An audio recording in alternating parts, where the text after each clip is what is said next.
Once upon a time, in a wealthy and beautiful village called Omifunki, there lived a kind and generous king named Obalajidi and his graceful wife, Queen Morimi. They ruled the land with peace and justice, and the villagers loved them dearly. Their kingdom was surrounded by forests, rivers, and mountains. They had everything: rich lands, happy people, and powerful warriors. For many years, King Lajid and Queen Moremi tried to have a child, but nothing happened. The queen wept often and prayed daily for a child. Finally, one joyful morning, Queen Moremi felt strange and called the palace healer. After some tests, it was confirmed she was pregnant. The entire kingdom celebrated with drums, singing, and dancing. Everyone brought gifts to the palace. The queen was glowing with happiness, and the king never left her side. But just when everything seemed perfect, a dark cloud came over the village. The wicked king of a neighboring land, King Dako, grew jealous of Omifunki's wealth. He declared war. The soldiers of Omifunki fought bravely, but the enemy was stronger and heartless. Villages were burnt. Farms were destroyed. People fled into the forests. To protect the queen and other women, they were hidden in a secret cave far away from the palace. One terrible night, as the sounds of war filled the sky, Queen Moremi went into labor. The midwives helped her, and after long, painful hours, she gave birth to a baby girl. But something strange happened. The baby didn't cry. The midwife checked and checked again, then looked at the queen with sorrow. "I'm sorry, my queen. The child is gone." Queen Moremi screamed and cried bitterly. She kissed the lifeless baby, wrapped her in a soft white cloth, and whispered a final goodbye. The baby was handed over to a trusted warrior named Ajayi, who was to bury the child in a quiet place. But on his way, Ajayi was ambushed by enemy soldiers. He fought like a lion, but he was killed. The baby's cloth dropped, and her tiny body was left on the forest floor, wounded but still alive. No one knew what happened after that. The war finally ended. Omifunki was broken. King Lajide lost most of his warriors and wealth, but he was alive, and so was Queen Morimi.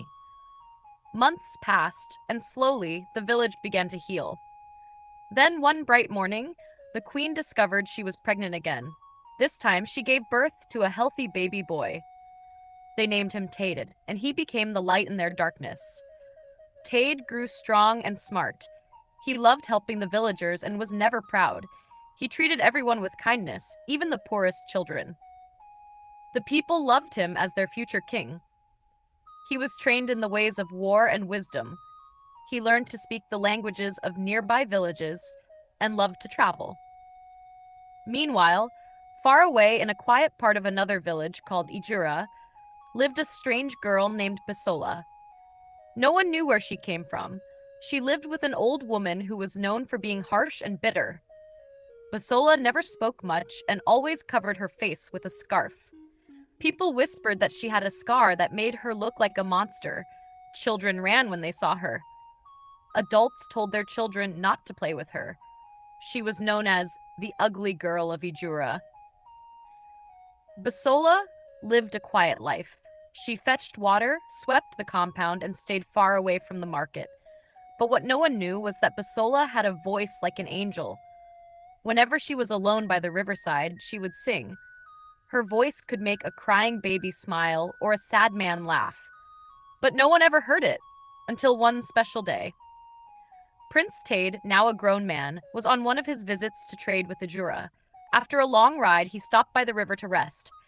As he lay under a tree, he heard it. A voice, soft, clear, and beautiful, singing a song he had never heard before. It made his heart feel warm. He sat up and looked around. Across the river, sitting on a rock, was a girl with a scarf over her face, singing with her eyes closed. Tade was drawn to her. He quietly crossed over and walked towards her. But when she saw him, she quickly stopped singing, covered her face properly, and ran into the forest. Tade was confused, but something inside him told him not to let her go. He began asking villagers about her. Most people laughed. "Oh, you mean that Basola girl? She's nobody. Don't waste your time." But Tade wasn't satisfied with that answer. He wanted to know who she was. That night, He couldn't sleep. Her voice haunted him. The next day, he returned to Ijura dressed like a common man. He asked around again, and this time he found her small hut. He knocked gently. "Who is it?" Basola's shaky voice came from inside. "My name is Tere. I heard you sing yesterday. I just wanted to say, your voice is the most beautiful sound I have ever heard." There was silence. "I'm not here to laugh at you. I just want to be your friend," he said. Basola slowly opened the door, but kept her face covered. "You shouldn't be here," she said. "Why?" "Because I'm the ugly girl. Everyone says so. I have a scar that makes people hate me." Tade looked at her with gentle eyes. "I don't believe that. And I don't care what others say. Please, may I sit with you?" Basola hesitated, but stepped aside. And from that moment, everything began to change. Basola sat quietly on a low stool, her scarf still wrapped tightly around her face. Prince Tede, still dressed like an ordinary traveler, sat across from her, watching her with calm eyes. She could not understand why he had come back. No one had ever shown her this kind of kindness before. "Would you sing for me again?" he asked softly. Basola shook her head. "Why? So you can run away like others do when they see my face?" "I'm not others," Tade said, smiling. "I just want to listen." After a long silence, Basola looked away and began to sing. Her voice floated through the air like the breeze. It was sweet, smooth, and full of pain. Tade closed his eyes and listened, deeply moved. When the song ended, Basola looked up shyly. "Why are you really here?" "I meant what I said. Your voice is beautiful. And I want to be your friend." "No one wants to be friends with me," Basola replied. "They say I bring bad luck. The woman who raised me, Mama Ranti, used to call me a curse. She said I came from the forest with a demon's mark on my face. She only took care of me because her husband told her to before he died." Tade was quiet. "What happened to her husband?" "He died a few years ago. He was the only one who was kind to me. After he passed, Mama Ranti chased me out. I've been living in this small hut ever since." "And your real parents?" Tade asked gently. Basola shrugged. "I don't know them. I was told I was found as a baby near the forest, bloody and silent. I never cried," they said. "That's why people believed I was cursed." Tade looked at her, heart heavy. "Do you remember anything from your childhood?" "Just stories and dreams.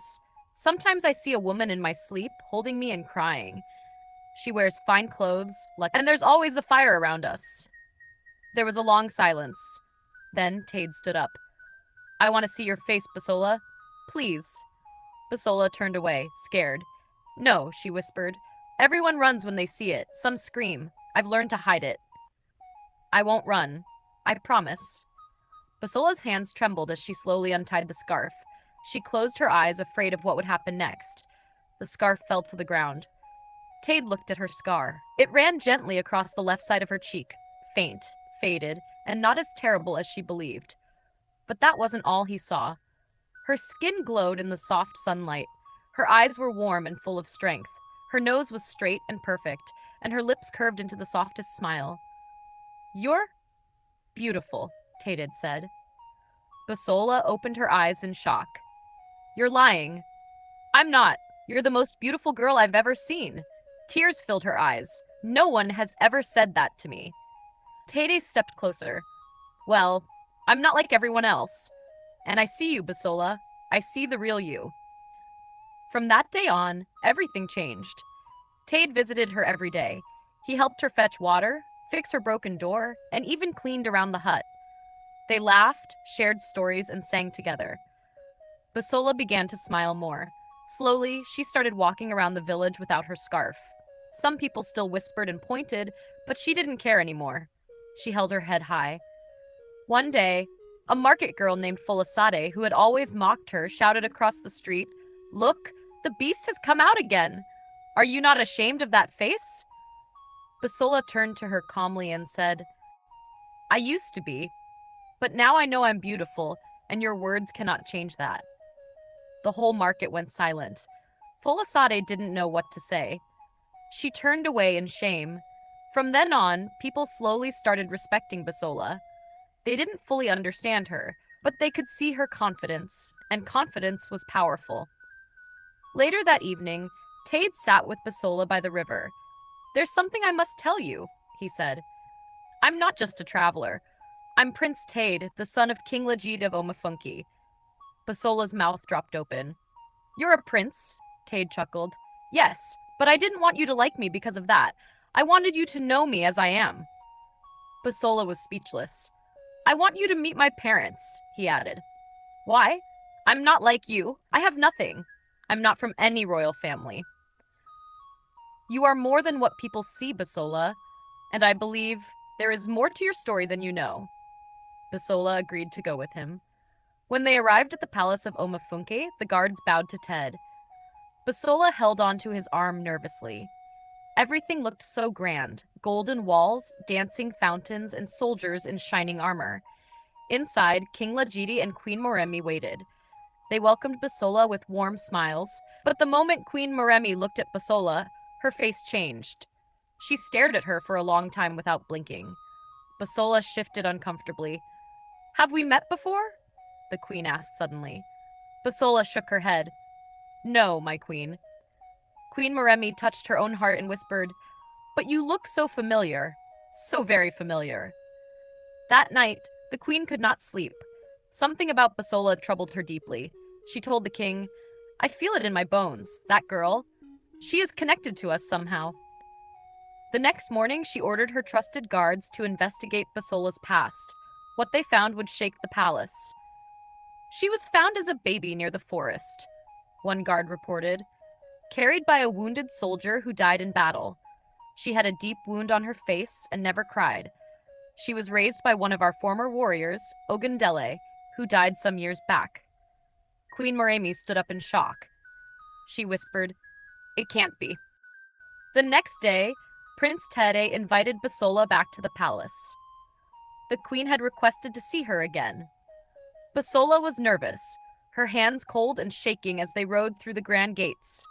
She had never imagined being this close to royalty. Not with her past, not with her scar.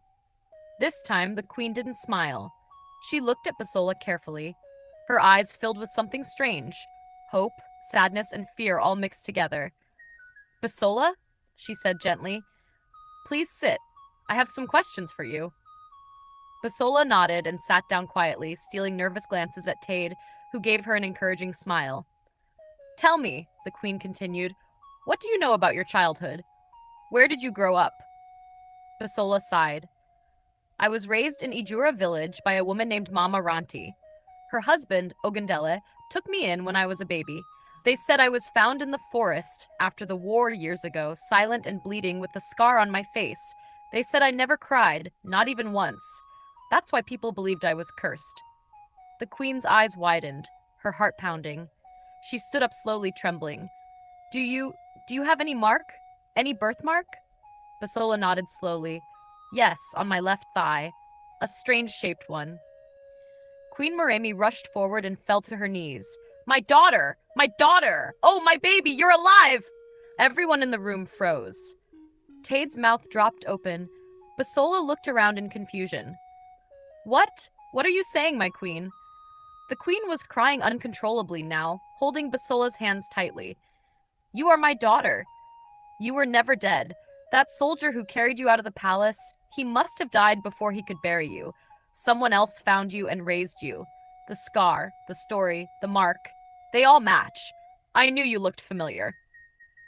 King Lajide entered the room just then, surprised to see his wife on her knees. "What's going on?" he asked. Queen Moremi looked at him with tears in her eyes. "Lajide, our daughter is alive! This is her! This is Basola!" The king's eyes filled with tears too. He rushed forward and embraced Basola. "Thank you, Olodumare. You have returned our lost child to us." Basola stood in shock, unable to speak. For years she had believed she was unwanted, cursed, and abandoned. Now she was being told she was royalty? "You mean I am a princess?" she asked in a small voice. "Yes," Queen Morimi said, smiling through her tears. "You are Princess Basola Lajide, the first child of this kingdom." Tede was speechless. "You're my sister?" Basola looked at him with wide eyes. So that means we can't. They both burst into laughter, partly in relief, partly in embarrassment. The queen hugged her tightly. From today, no one will ever call you ugly or cursed again. You are loved. You are royalty. The news spread quickly across Omifunki. The villagers were stunned. The once ugly girl of Ijura was now their long-lost princess. Basola was moved into the palace, where she was given new clothes, her own room, and servants to take care of her. At first, she struggled to adjust. She still felt like the same village girl who used to cover her face. But slowly, she grew into her new life. She began to learn royal customs, how to sit, how to walk, how to greet other nobles. The queen stayed close to her, always helping her understand things. Meanwhile, the scar on her face began to fade naturally with the herbs and treatments given by the royal healer. Every time someone looked at her now, they saw her beauty first. Her glowing skin, her bright eyes, her gentle smile. One day, she visited Ajura again, this time dressed in royal attire with guards walking behind her. People stared in awe. They didn't recognize her at first. Folasade, the girl who had bullied her for years, looked at her and bowed. "Welcome, princess." Basola smiled kindly. "Hello, Folasade. I see you don't run from me anymore." Folasade lowered her head in shame. "I'm sorry. For everything. I didn't know." Basola nodded. "It's okay. I forgave you long ago." She continued walking to her old hut, and many villagers followed. There, standing quietly at the gate, was Prince Aloka, the son of the king of the neighboring land, the same kingdom that had once been at war with Omifunke. He stepped forward, smiling. "Princess Basola, I heard about your story. I just wanted to meet the girl who turned pain into power." Basola smiled. "I'm just a girl who was lost and found." "I hope we can become friends," Aloka said. "I'd like that," Basola replied. From that moment, something new began to bloom between them. Prince Aloka visited Omifunke often after that day. He was tall, wise, and had a calm presence that made people feel at peace. Whenever he came, he would spend time with Princess Basola, learning about her past, listening to her sing by the river, and helping her gain even more confidence in her new life. Basola, now fully aware of who she was, walked boldly through the palace halls. She had become a symbol of strength and hope. The same girl once mocked and hidden was now adored by children, respected by elders, and deeply loved by her family. Though she had grown close to her royal duties, her heart still remained humble. She visited Ijura often, offering help to the poor and encouraging girls like her to never give up. One evening, as she and Aloka sat by the garden, he said, "Do you know what I admire most about you?" "What?" Basola asked with a smile. "You still remember where you came from. You treat everyone with kindness. You are beautiful, Basola, but your heart is even more beautiful." Basola blushed and looked down shyly. Aloka continued, "I would be honored if you would allow me to court you. With your parents' blessing, of course." Basola looked into his eyes. She had grown fond of him over the past few months. He was gentle, respectful, and never once looked at her with pity. Only admiration. "I would like that," she said softly. A few days later, Prince Aloka, his father, and royal elders from his kingdom came to Omifunki. They brought fine gifts, gold, spices, fabrics, and rare animals. They formally asked for Basola's hand in marriage. King Lajide and Queen Moremi were overjoyed. Not only had their daughter returned to them, but now her marriage would unite two powerful kingdoms that had once been enemies. It was a sign of complete healing. Preparations began immediately. The wedding was to be the grandest the region had ever seen. Drummers and dancers arrived from all corners. Tailors worked day and night. The palace was decorated with white and gold cloth, and fresh flowers filled every corner. On the morning of the wedding, Basola stood in front of a large mirror. She wore a royal white lace gown with golden beads woven into her hair. Her face glowed. The scar that had once been a source of shame was almost invisible now, but even if it remained, it no longer defined her. Queen Moremi stood beside her, tears in her eyes. "You look like the baby I once held, and the strong woman you've become," she whispered. Basola turned and hugged her tightly. Thank you for never giving up. Outside, Prince Tede waited proudly to walk his sister down the palace aisle. He teased, If Aloka dares to make you cry, just say the word. Basola laughed. You're not my brother. You're my bodyguard. When the music began, all eyes turned to the palace doors. Basola walked out slowly, hand in hand with Tade. The villagers gasped. She was a vision of royalty, a living testimony that beauty comes in many forms. Prince Aloka stood at the altar, his heart full of joy. As she reached him, he took her hand, and the ceremony began. Under the golden sun, with the blessings of two kingdoms, they exchanged vows. They promised love, friendship, and peace. After the wedding, a grand feast followed. There was food for everyone, rich and poor. People danced till their feet grew sore, and music filled the air till nightfall. That night, Basola sat beside Aloka under the stars. Do you ever think about how far we've come? She asked. Yes, he replied. And I thank the heavens every day that the girl once called ugly chose to lift her head. They both smiled, holding each other close. This is the end of this story. The moral lesson of this story is, never judge a person by their appearance or background. Every soul carries a story, and sometimes the most beautiful people are those who have walked through pain and still choose to shine. Be kind, be patient, and never let the world define your worth. And that's a wrap on this beautiful tale of strength, love, and redemption. If Basola's journey touched your heart, don't forget to like, subscribe, and turn on the notification bell so you never miss another inspiring story like this one. Drop a comment below. What was your favorite moment? Share this video with someone who needs a reminder that their scars don't define them. Until next time, keep believing, keep dreaming, and keep shining. Thanks for watching, and see you in the next story.